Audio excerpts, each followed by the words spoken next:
you doing? I'm Charles Crouch. I am running for governor of the great state of Texas. If you go to governorcrouch.com, you will see a governor after God's own heart. Because I believe that's what Texas is. I believe Texas is a Christian state in a Christian nation. Never did I think the day would come where I would come back to the United States to have to fight the same enemy here. I think I'm the best qualified candidate to root out the bad ones for the good ones.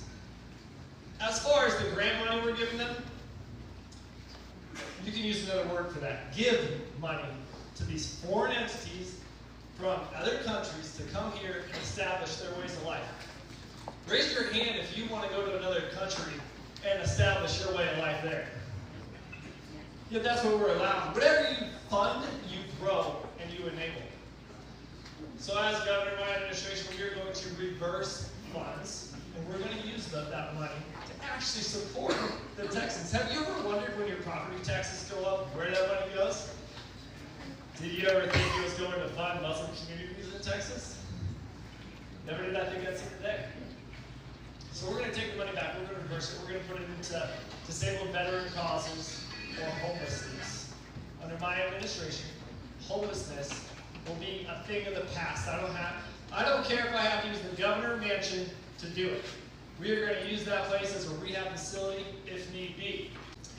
Tax reform. We're going to close down county assessment district offices. We're going to replace it with a tax on non-essential items. We're just going to shift it over. For anybody who says they want to keep the county tax offices open for local property taxes, doesn't understand business. Because you got to get rid of the tax offices and all the overhead associated with funding those buildings and those employees. Otherwise, you just have a lot of resources going out the door. Law and order. We're going to make cops keep the peace and not enforce policies. Cops are enforcing policies and regulations that I think distract them from keeping the peace. If you've ever dialed 911 and appreciated the people responding to that call, that's great. They don't need to be occupied with enforcing policies. Who remembers COVID? 6 feet apart. Policies that distract the police from actually keeping the peace. Education. We got a bulldozer coming for education in the state of Texas. It has become bureaucratic. We're going to make education changes and administrative changes. Lots of them. It's going to be unrecognizable, but it's going to be awesome.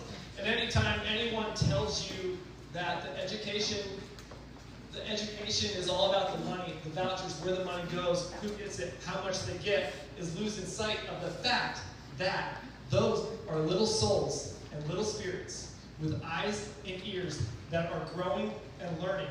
And that's the product. I will focus on the product. Forget the money.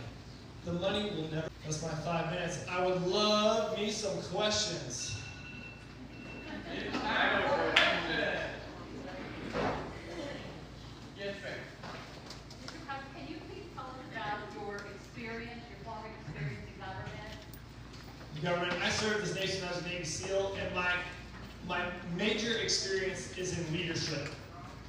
I believe that being governor is like being the captain on the bridge of a boat. You need to steer which way it needs to go. And if you don't know the direction you're going, that's great.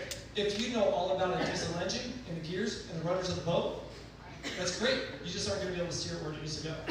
So if you are a part of the bureaucratic engine and you say you're going to change it, how are you going to change it? You already know. Yes? Specifically, I'm asking, are school board, mayor, have you had elected office in Texas? No, I'm an outsider. Okay. All right. Thank you. Hello, I'm retired from the Dallas ISD, and I would like to ask you, or actually make a statement that,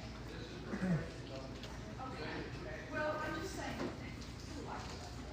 but I'm just saying that I was shocked when I went to work at Dallas that they don't require the teachers that teach Americans and some foreigners to be American citizens. I'm also shocked that in many countries in the world, we can't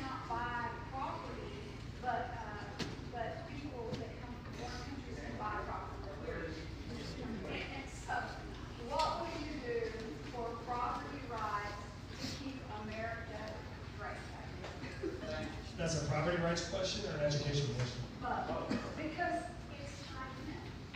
Because property, there's county taxes that pay for education. Yeah, we're going to transition those to sales tax on non-essential items, which is more fair.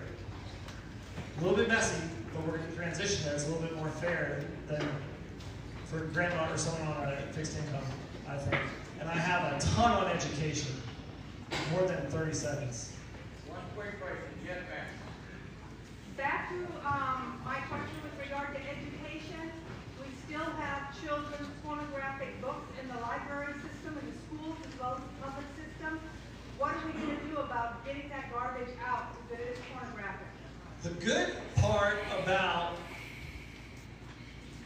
those items being in our libraries is the fact that it's bringing up the conversation that we are in a spiritual battle in America of good and evil. And when you peel the onion back, all the layers back, that's what you are going to find. The good side of the battlefield, and I've been shot at, and I've taken bullets, is that it teaches you a lot. And if we don't know who we are and our identity, we're dead. And if these kids and teachers and legislatures go along with this, we're dead. So I will turn the course of the ship. I would love to see our students read the Bible through every year of public education. You got to know who you are. And I'm the one that will make that decision. Yes, sir. Bill Foster, are you willing to take the Texas First Pledge as a governor candidate? Absolutely. Thank you. Otherwise, it's a dereliction of duty, is it not? Excellent, I agree. It's crazy we live in a world that you have to ask that, right? It is. Yes, ma'am. I think our leaders are working on helping with property taxes or various lessening them significantly, especially for those who own their home, but will be taxed out of them. Can you tell us what your plan is to do? Yeah, property taxes are also an intrusion on privacy. You don't need to tell the government what you own and where you own it and how long you've owned it. Property taxes is a bigger issue, I think, on privacy rights. Same thing with car registrations. Both are going away. We're going to fund those activities through another avenue, and we're going to transition to that sales tax. What rate that sales tax is? Grab a calculator and help row the boat. We'll find that out, but it'll be more fair.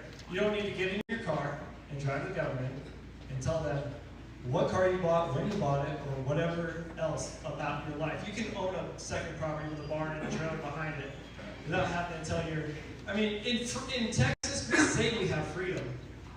Yet we get in our cars and we drive down to the county tax office and tell them everything about ourselves. That's not freedom. So it sounds like you're saying you're creating more tax burden. You're not misinterpreting that. You're going to increase sales taxes so that you can decrease property taxes. Bulldoze property taxes. And we're going to get rid of the buildings or repurpose the buildings, because if you're saying you're going to keep them open for local property taxes, it's like a light switch. You can turn off. The next guy comes in can turn it right back on.